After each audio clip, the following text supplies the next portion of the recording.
The Kuki National Organization, or the KNO, one of the umbrella organizations representing various Kuki militant groups and an entity of the Suspension of Operations, or SoO, with the governments, held its 6th convention on June 28 and 29. The KNO's convention was significant as it brought together leaders and members to discuss key issues, set future agendas, and strengthen internal cohesion while playing a crucial role in uniting the Kuki militants under a common agenda and ensuring that their demands and grievances are articulated effectively to the government. The 6th convention of the KNO adopted 5 important resolutions.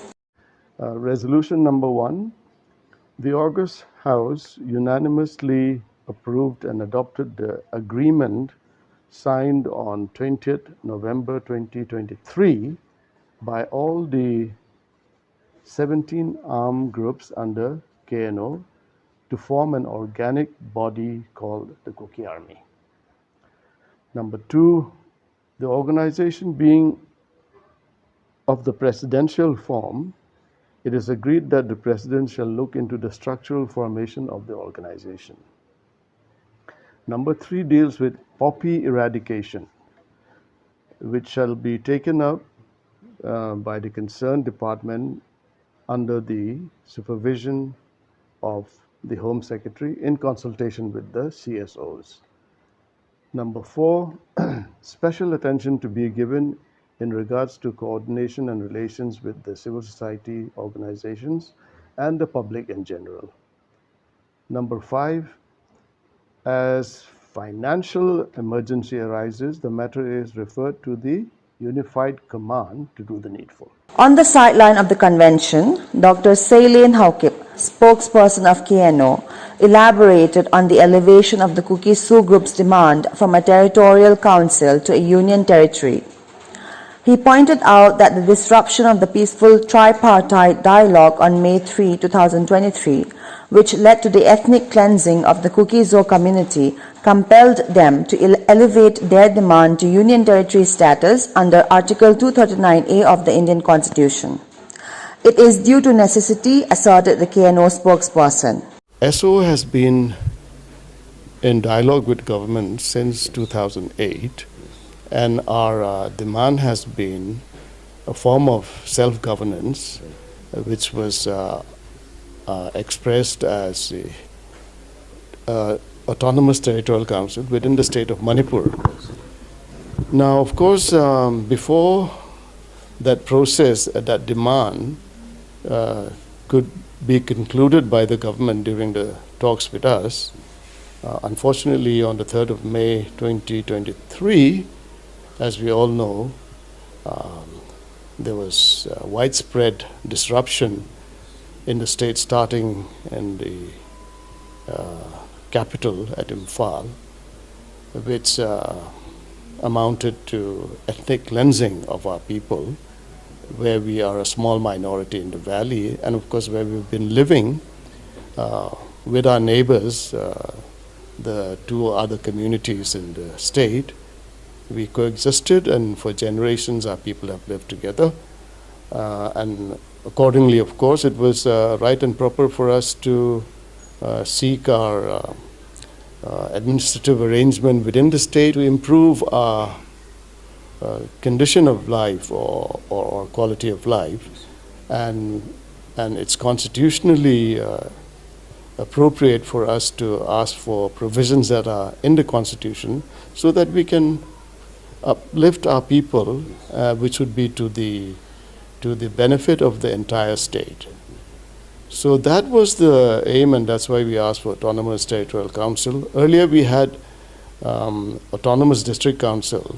The provisions of the Autonomous District Councils under the provisions of the Article 371C, it did not filter down or played out in reality to the satisfaction of our people in terms of development and administration.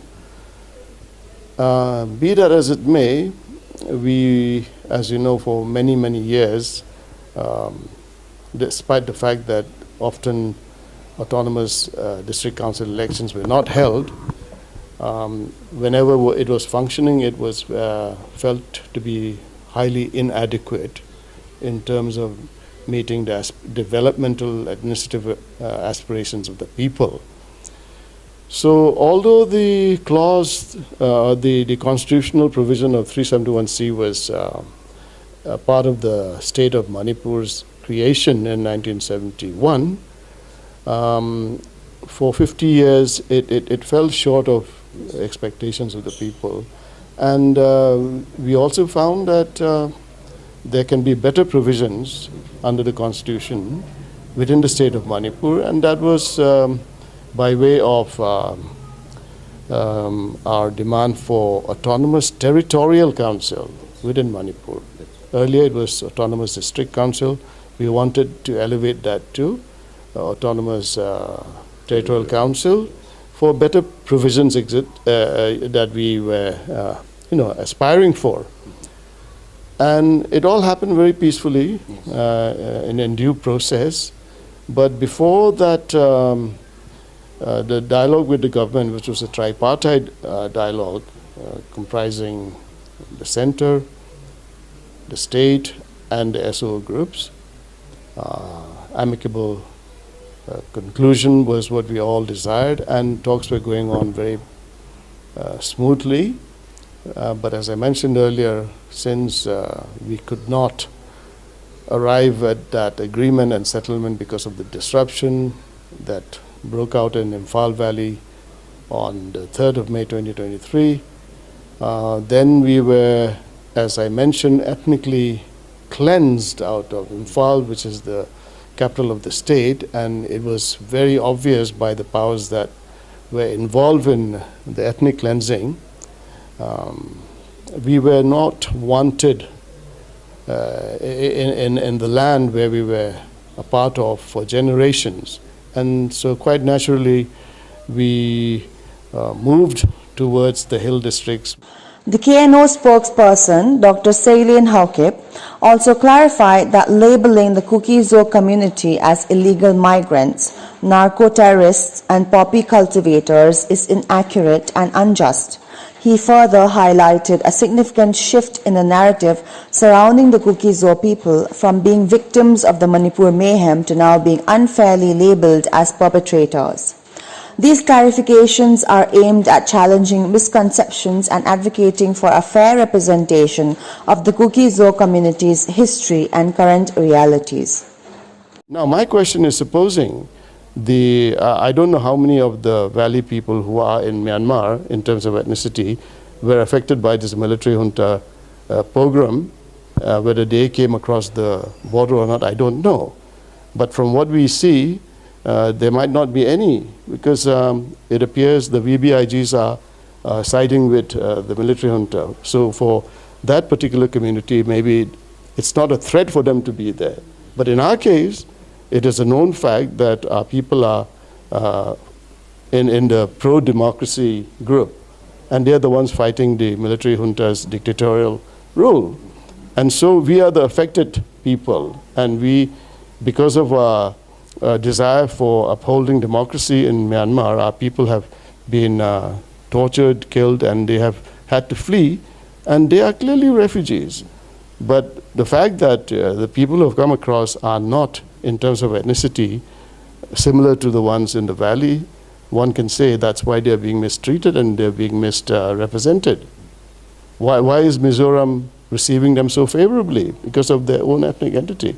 What I'm trying to say is illustrate the point that had it been the valley people community that were fleeing from Myanmar, I think they would have had the same reception as in the present case of our people who have gone to Mizoram. So the fact that we are being ridiculed on this point seems like it's intentional to make us look bad.